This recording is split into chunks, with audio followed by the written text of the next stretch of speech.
நன்கொடையாளர்களையும் சென்று பார்த்துட்டு இருந்தேன். அவங்களுக்கு என் கோவிலோட ஃபோட்டோவெல்லாம் வாட்ஸ்அப்பில் போட்டு போட்டு மழை பெய்யும் போது சுவாமி மேலே தண்ணி ஒழுகிறது, அந்த வௌவாலோட புழுக்கைகள்லாம் ஒட்டி இருக்கிறதெல்லாம் அவங்களுக்கு ஃபோட்டோ எடுத்து அனுப்பி, தயவு செஞ்சு எனக்காக பண்ண வேண்டாம், எங்களோட சுவாமிக்காக நீங்கள் இதை பண்ணுங்க அப்படின்னு சொல்லிட்டு, அதுக்கப்புறம் அந்த அறநிலைத்துறையில் இருக்கிற அந்த ஆஃபீஸர்ஸ் எல்லாமே வந்து இந்த பொண்ணு இத்தனை வருஷம் அலையுது, கண்டிப்பாக இவங்களுக்கு பண்ணி கொடுக்கணும்னு சொல்லிட்டு அதுக்கப்புறம் எனக்கு வந்து பர்மிஷன் கொடுத்தாங்க.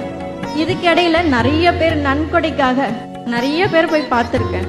அவங்க எல்லாமே வந்து அவங்களோட பர்சனல் ஒர்க்குக்காகவும் வேணும்னே என்னை வந்து அழைக்கழைப்பாங்க, இங்கே வாமா, இங்கே ஒருத்தவங்க உங்களுக்கு ஹெல்ப் பண்ணுறேன்னு இருக்காங்க, இப்படிலாம் வந்து என்னை அவ்வளோ அலைக்கழிக்க விடுவாங்க.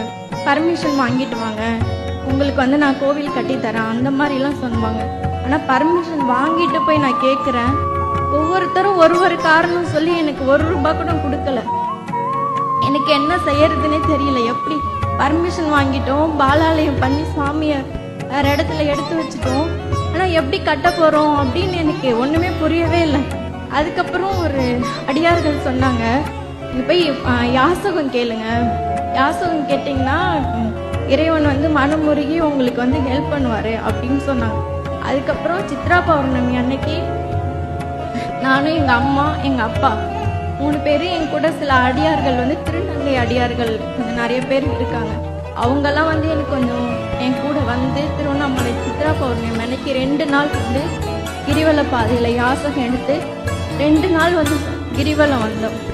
வந்துட்டு இருக்கும்போதே எனக்கும் முடியல, எங்கள் அம்மாவுக்கும் ரொம்ப உடம்பு முடியாமல் போயிடுச்சு.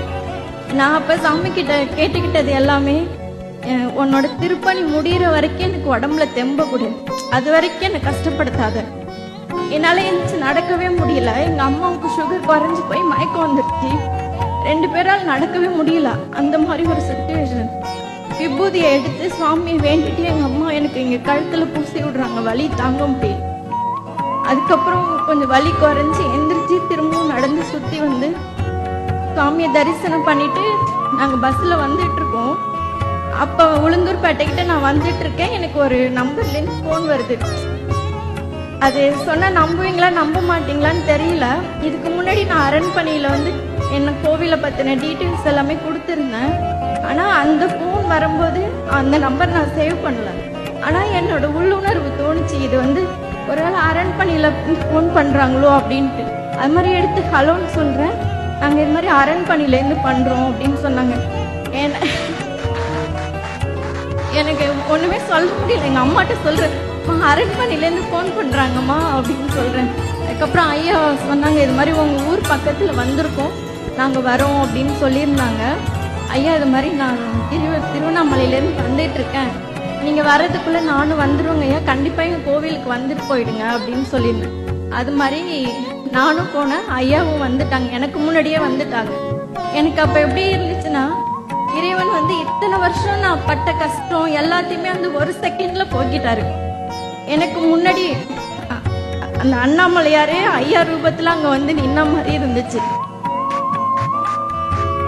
இதுக்கு முன்னாடி நான் அரண்மனையில் ஐயாட்ட பேசும்போது நான் ஏதாவது ஒரு சன்னதி மட்டும் செஞ்சு கொடுக்குறேன் அப்படி தான் சொல்லியிருந்தாங்க. ஆனால் ஐயா நேரில் வந்து எங்கள் கோவிலை பார்த்துட்டு, நான் எல்லா ஃபுல் ஒர்க்குமே உனக்கு நான் செஞ்சு கொடுக்குறேம்மா, நீ இனிமேட்டு கவலையே படாத அப்படின்னு சொல்லியிருந்தாங்க. அது மட்டும் இல்லாமல் யாராவது டோனர் இருந்தாங்கன்னா நம்ம போட்டு பண்ணிக்கலாம், யாரும் இல்லைனாலும் அதை பற்றி இனிமேட்டு கவலைப்படாதீங்க, இனிமேட்டு உங்கள் கோவில் முழுசாக வந்து திருப்பணி பண்ணி சாவி உங்கள் கையில் கொடுக்குறோம், அது வரைக்கும் நீங்கள் கவலையே படாதீங்க அப்படின்னு சொன்னாங்க. என்னோட அந்த சந்தோஷத்துக்கு எனக்கு அளவே தெரியல.